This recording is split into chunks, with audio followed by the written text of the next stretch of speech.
ఇతి నరసింహశతకము టీకా తాత్పర్య సహితము శేషప్ప కవి విరచితము. టీకాకారులు విద్వాన్ దండిపల్లి వెంకట సుబ్బశాస్త్రి, తెలుగు పండితులు, కర్నూలు.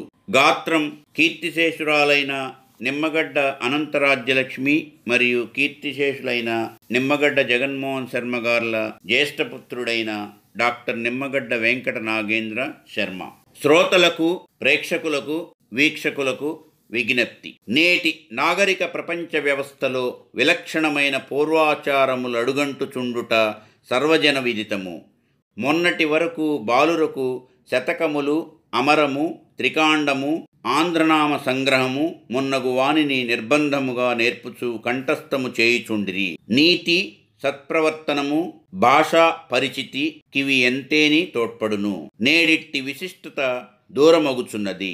మరల అట్టి ప్రాచ్య విజ్ఞానమభివృద్ధి చేయనవసరం ఎంతైనా గలదు. శతకములు నీతికి పెట్టినది పేరు, భక్తికి నాటపట్టులు. వాని పఠనము నైతికాధ్యాత్మికోన్నతికి కడుంగడు తోడ్పడును.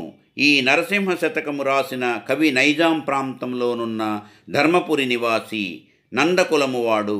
ఇతని పేరు శేషప్ప కవి. ఇతడు క్రీస్తు శకము 1800 సంవత్సరములకు పూర్వుండని కొందరు చరిత్రకారులు ఊహించుచున్నారు. కవిత్వము ఎంతయూ మధురమైనది, భాషాదోషము లగబడుచున్నవి. బాలురకు నీతి కొరకు, పెద్దలకు భక్తి కొరకు నిది ఆవశ్యక పఠనీయము. శతకములనన్నింటినీ సటీకముగా, సలక్షణముగా ప్రచురించు పూనుకున్న ప్రకాశకులనెంతైనా పొగడవచ్చును. ఇట్లు డాక్టర్ నిమ్మగడ్డ వెంకట నాగేంద్ర శర్మ. ఓం శ్రీ లక్ష్మీ నృసింహాయ నమః.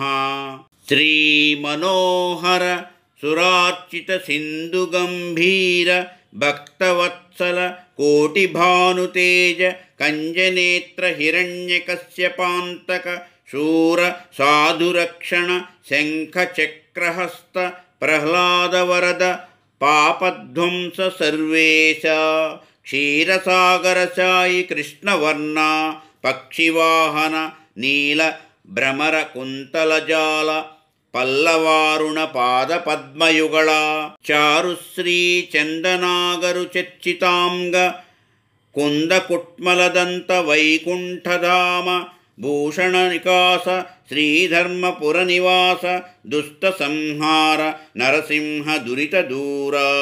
శ్రీ లక్ష్మీదేవికి భర్త అయినవాడా, దేవతల చేత పూజింపబడెడివాడా, సముద్రము వలె గంభీరమైన స్వభావము గలవాడా, కొలుచువారిని దయతో జూచువాడా, కోటి మంది సూర్యులతో సమానముగా ప్రకాశించువాడా, కమలముల వంటి కన్నులు గలవాడా, కశ్యపుడను రక్కసుని చంపిన మహాపరాక్రమము గలవాడా, సాధువుల కేడుగడ అయినవాడా, శంఖచక్రములు గల చేతులు గలవాడా, ప్రహ్లాదునకు వరముల సంగినవాడా, పాపములను నాశనము చేయువాడా, ప్రపంచమునకంతటికిని అధిపతి అయినవాడా, పాలసముద్రమునందు శయనించువాడా, నల్లని మైఛాయ గలవాడా, గరుత్మంతుడు వాహనముగా గలవాడా, నల్లనైన తుమ్మెదల వంటి తల వెంట్రుకలు గలవాడా, చిగురుటాకుల వంటి ఎర్రని పాదపద్మములు గలవాడా, శ్రేష్టమైన ఎగరు గంధము మైపూత పూసుకొనువాడా, మల్లెమొగ్గల వంటి పలువరస గలవాడా, వైకుంఠమే ఇల్లుగా గలవాడా, సొమ్ముల చేత మిక్కిలి ప్రకాశించువాడా, దుష్టులను సంహరించువాడా, పాపములను దూరము చేయువాడా, ధర్మపురమునందు నివాసించువాడా, ఓ నరసింహస్వామి నీకు నమస్కారము. ఆద్యాహారము.